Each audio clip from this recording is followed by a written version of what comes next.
John Haigh was born in Stamford, Lincolnshire, and spent his formative years in the village of Outwood, located in the West Riding of Yorkshire. His parents, John Robert Haigh and Emily, adhered to the Plymouth Brethren, a conservative Protestant sect. During his childhood, Haigh claimed to have experienced recurring religious nightmares.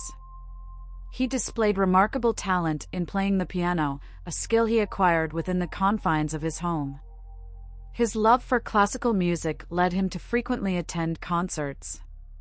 Haigh's academic journey led him to earn a scholarship to Queen Elizabeth Grammar School in Wakefield, subsequently becoming a choir boy at Wakefield Cathedral. Upon completing his school education, he embarked on an apprenticeship with a motor engineering firm.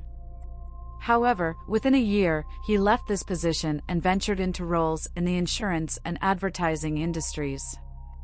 At the age of 21, he found himself dismissed from his job under suspicion of theft from a cash box. This setback prompted him to enter the world of forging car documents. On the 6th of July in 1934, John Haigh entered into marriage with 23-year-old Beatrice Betty Hamer. However, their union quickly deteriorated, and within the same year that Haigh was incarcerated for fraud, Betty gave birth to their child while he was behind bars. In an unfortunate turn of events, she decided to put their baby girl up for adoption and departed from Haigh's life. His traditionally minded family distanced themselves from him from that point onward. Haigh relocated to London in 1936, where he secured a position as a chauffeur for William McSwan, a prosperous owner of amusement arcades, while also maintaining McSwan's gaming machines. During this time, Haigh assumed a false identity as a solicitor named William Cato Adamson, claiming to have offices in Chancery Lane, London, Guildford, Surrey, and Hastings, Sussex. Under this guise, he peddled counterfeit stock shares purportedly derived from the estates of his deceased clients, offering them at prices below market value. His fraudulent scheme unraveled when an astute observer noticed a spelling error on his letterhead, where Guildford had been incorrectly spelled as Guildford. Haigh's deceit was exposed, leading to a 4-year prison sentence for his involvement in fraud.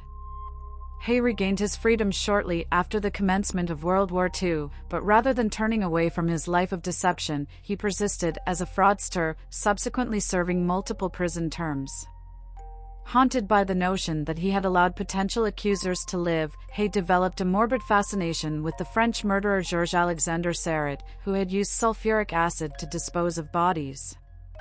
Haigh embarked on gruesome experiments using field mice, discovering that it took a mere 30 minutes for a body to dissolve in the corrosive acid. In 1943, Haigh's prison sentence concluded, and he began working as an accountant for an engineering firm. Fate brought him into a Kensington pub where he unexpectedly crossed paths with his former employer, William McSwan. McSwan introduced Haigh to his parents, Donald and Amy. William was engaged in collecting rents on their London properties, and Haigh couldn't help but envy the lifestyle his former colleague enjoyed. On the 6th of September, 1944, William McSwan mysteriously vanished. Haigh later confessed that he had enticed McSwan into a basement on Gloucester Road, where he struck him on the head with a lead pipe and subsequently placed his lifeless body into a 40 imperial gallon drum filled with concentrated sulfuric acid. After 2 days had passed, and most of McSwan's remains had dissolved, Haigh emptied the drum into a nearby manhole. To allay suspicion, Haigh informed McSwan's parents that their son had gone into hiding in Scotland to evade military service. Subsequently, he assumed residence in McSwan's home, continuing to collect rent on behalf of McSwan's parents. As the war neared its conclusion, the McSwans grew increasingly concerned about their son's prolonged absence. On the 2nd of July, 1945, Haigh lured them to Gloucester Road by informing them of their son's surprise visit from Scotland. There, he brutally murdered them with blows to the head and disposed of their bodies. Haigh also pilfered McSwan's pension checks and liquidated his parents' properties, generating around £8,000 in proceeds, which he used to secure lodgings at the Onslow Court Hotel in Kensington. Haunted by financial woes due to his gambling habits, by 1947, Haigh hatched a sinister plan to rob and kill another couple, Archibald Henderson and his wife, Rose. Under the pretense of showing interest in a house they were selling, he gained an invitation to the Hendersons' flat, where he entertained their housewarming guests by playing the piano. During his visit, Haigh swiped Archibald Henderson's revolver, intending to use it in his next criminal endeavor. Renting a small workshop at 2 Leopold Road in Crawley, West Sussex, Haigh transferred acid and drums from Gloucester Road. He had also frequented Crawley's hotel, the George, on several occasions. On the 12th of February, 1948, he enticed Archibald Henderson to his workshop by falsely claiming to show him an invention, only to fatally shoot him in the head with the stolen revolver upon arrival. Subsequently, he lured Rose Henderson to the workshop by feigning her husband's illness, only to murder her as well. After disposing of the Hendersons' remains in oil drums filled with acid, Haigh went on to forge a letter using their signatures and liquidated all their possessions, except for their car and dog, which he retained. John Haigh's final and ultimate victim was Olive Durand Deacon, a 69-year-old wealthy widow married to solicitor John Durand Deacon, who also resided at the Onslow Court Hotel. At this point, Haigh had adopted the persona of an engineer. During their interactions, Olive mentioned an idea she had for artificial fingernails to Haigh. Seizing an opportunity, Haigh invited her to his Leopold Road workshop on the 18th of February, 1949. Once inside, he cruelly shot her in the back of the neck using the .38 caliber Webley revolver he had stolen from Archibald Henderson. Following the murder, he stripped Olive of her valuable belongings, including a Persian lamb coat, and disposed of her lifeless body in an acid bath. It didn't take long for her friend Constance Lane to report her disappearance, triggering a chain of events that would unravel Haigh's gruesome deeds. Detectives swiftly uncovered Haigh's history of theft and fraud and subsequently conducted a search of his workshop. Among the incriminating evidence discovered was Haigh's attaché case, which contained a dry cleaner's receipt for Olive Durand Deacon's coat, as well as documents referring to the Hendersons and the McSwans. Interestingly, the Sussex workshop rented by Haigh lacked a floor drain, unlike the one he had previously leased in Gloucester Road, London. Consequently, Haigh disposed of the remains by pouring them onto a rubble pile at the rear of the property. A thorough examination of the area by pathologist Keith Simpson unveiled 28 pounds of human body fat, a fragment of a human foot, human gallstones, and a portion of a denture, which was later identified by Olive Durand Deacon's dentist during the trial.